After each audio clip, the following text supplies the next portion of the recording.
Here we go again.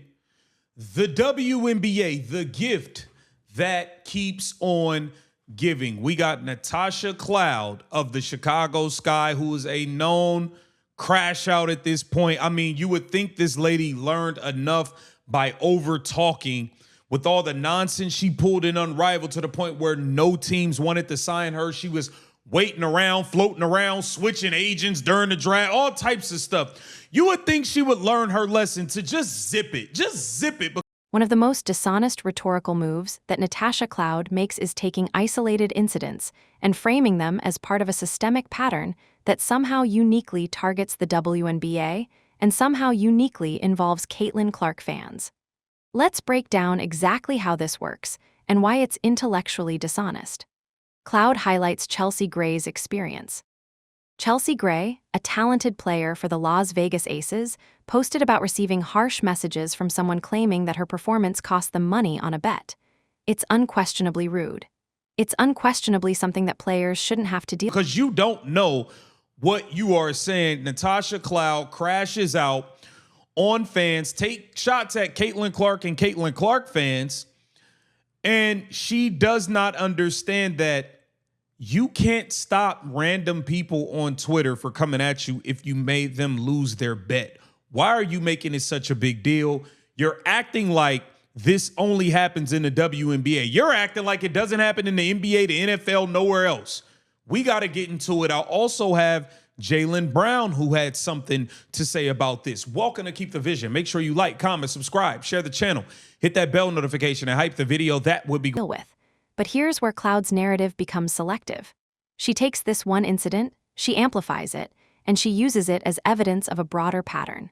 But did you notice what Cloud conveniently ignored? Chelsea Gray only posted about this incident after the Indiana Fever game, after the Caitlin Clark game. But according to reports, Gray had received similar messages from other games, after other games, from people who had lost bets in different contexts. Gray didn't post about those. Gray didn't make those public.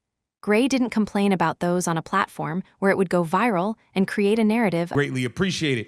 Let's get right into things. Natasha Cloud the lady just can't stay out of her own way. You would think that after you was damn near jobless, this is our normal.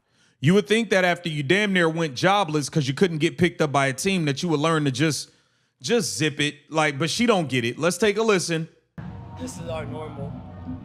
After every game, whether you play well, whether you don't play well, if you don't hit somebody's parlay, if you don't make somebody money, that's the messages that you're going to get. Certain fan bases are worse than others in this league, which I think is what y'all see in. About one specific fan base. So what we actually have is someone selectively choosing when to amplify a complaint based on what narrative they want to tell. Gray had been dealing with betting-related harassment for weeks, but she only made it public and spoke out about it after a specific game in a way that could be interpreted as criticism of a specific fanbase. That's not coincidence. That's strategic messaging. And Cloud, who's supposed to be concerned about the broader issue, uses this strategically timed incident as evidence of a pattern. She doesn't acknowledge that Gray had received similar messages in other contexts. She doesn't acknowledge that this is a broader problem not you.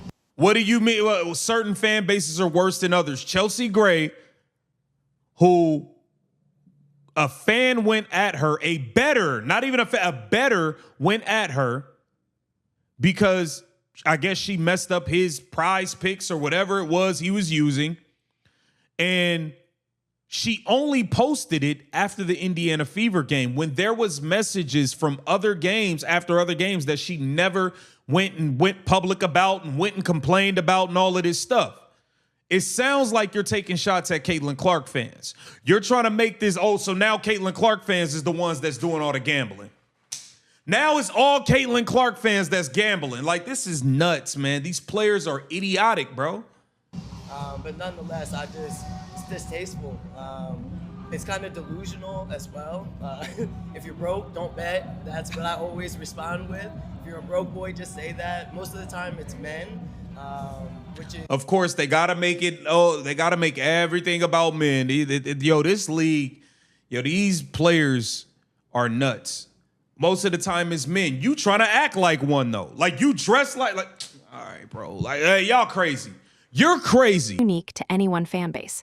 She uses the incident to construct a narrative that serves her interests, positioning Caitlin Clark fans as the problem. But let's be clear about what Cloud is actually doing. She's saying certain fan bases are worse than others in this league. That's the implication. That's what she's suggesting. She's not saying all fans are bad. She's not saying this is a universal problem. She's saying that certain fan base, and the way she's framing it, the context in which she's saying it, clearly implies that Caitlin Clark and Caitlin Clark fans are the problem. Why would she do this? Why would she construct this narrative? Part of it is probably genuine frustration with online harassment. Part of it is probably her natural instinct to position herself as a victim. But another part of it is that there's a market for this narrative. There are people who resent Caitlin Clark's popularity. There are people who resent her impact on the WNBA. There are people who have created a counter-narrative around her. And Cloud is tapping into that market. By suggesting that Clark fans are uniquely toxic, Cloud is validating a narrative that already exists among people who are threatened by Clark's rise. She's giving intellectual cover to people who want to diminish Clark's impact on the league. She's creating a story that makes Clark fans look bad, that makes the Caitlin Clark phenomenon look dangerous, that frames the growth of the WNBA around Clark as You've lost your mind. It's very clear. You've lost it. You've lost it. You think you getting on camera and calling them broke boys or whatever it is you want to call them, you think that's going to make them stop coming at you now if they bet on you and you don't win them their ticket? You think this is going to stop anything? You think a commissioner can stop random people from talking trash to you on the internet? Like, just knock it off. Grow up. It's even more like y'all are soft. But you have to, what I always say is you have to actively go into the search bar, search my name, hit the message button, write up that dumbass message that you said, send it, and then you're still broke at the end of the day while our check is hitting. So, again, if you're broke, don't bet. This is a normal for us. First of all, you're calling them soft. You the one acting soft. Why are you mad about people that got SpongeBob as their profile photo sending you a mean message? I get mean messages from people all the time. I don't give a damn. Like, what are you talking about here? What are you talking about? Y'all, clowns, man. Clown show. As our league continues to grow and get bigger, that fan base gets bigger. I think. What do you mean our league? Wasn't you saying you didn't have to play in the WNBA? Y'all could just stay in Unrivaled year round? Wasn't that you?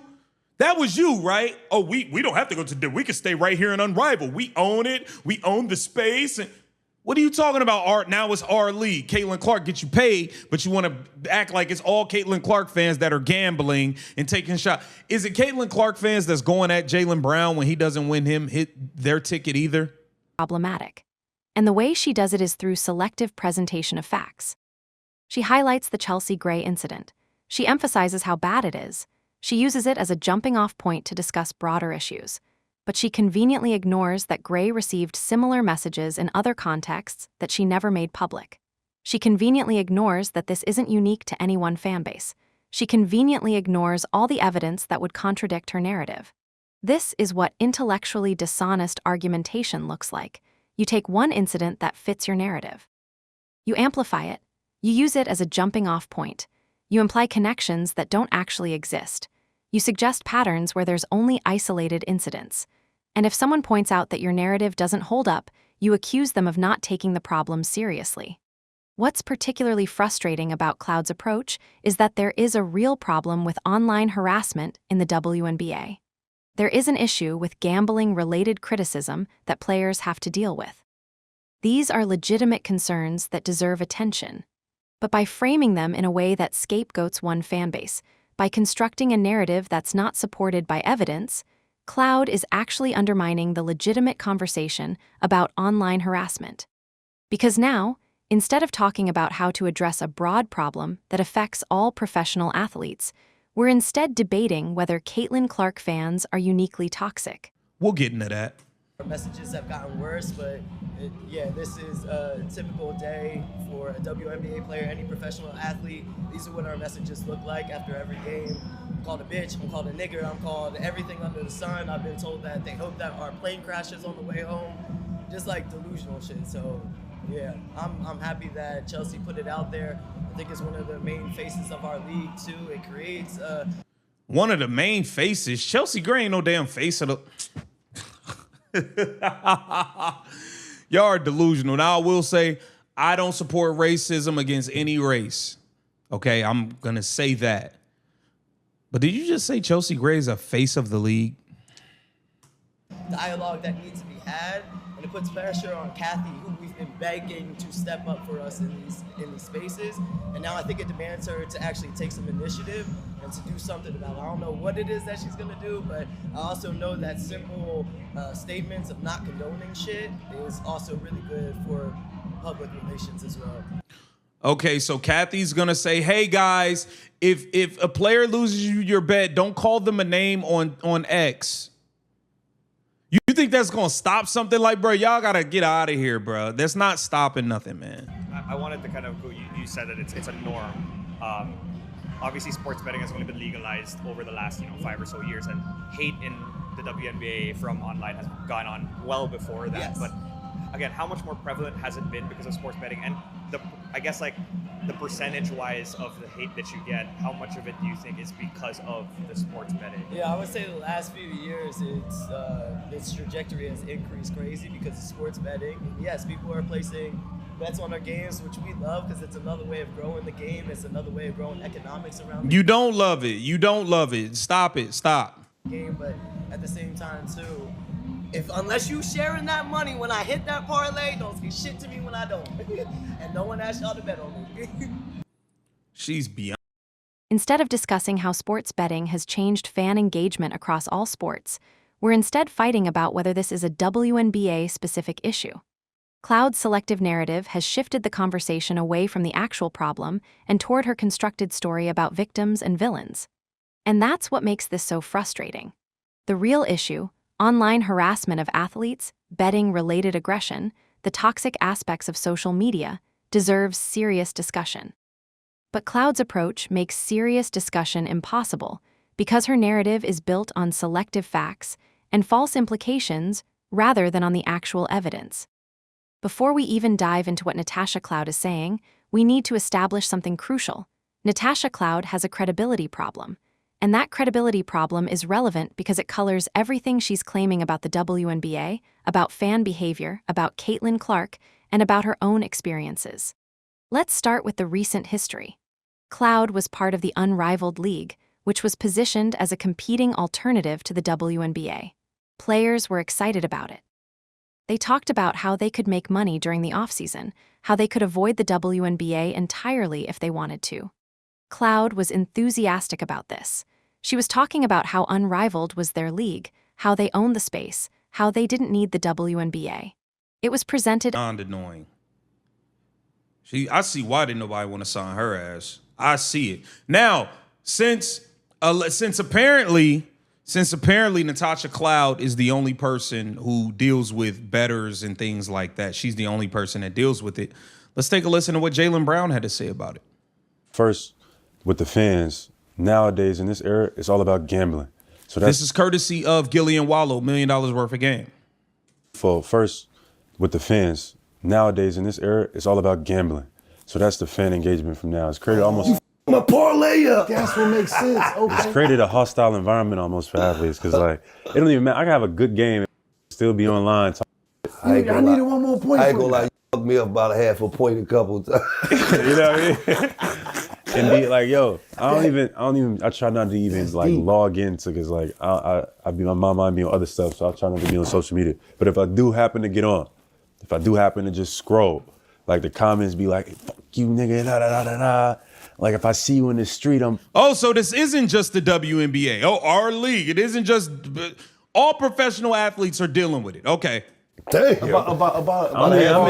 real. Their parlay up. I have a point. That was their parlay when they had 8 teams on it for 62,000. I can't. For $5. And I'm gonna say this to the camera. If one of you parlay run up on me, I'm gonna fuck you up. I'm telling you. I'm saying, when you parlay, That's why he keep his black gloves on. You got the glove? Yeah, you got the parlay gloves. Ninja on. Jones.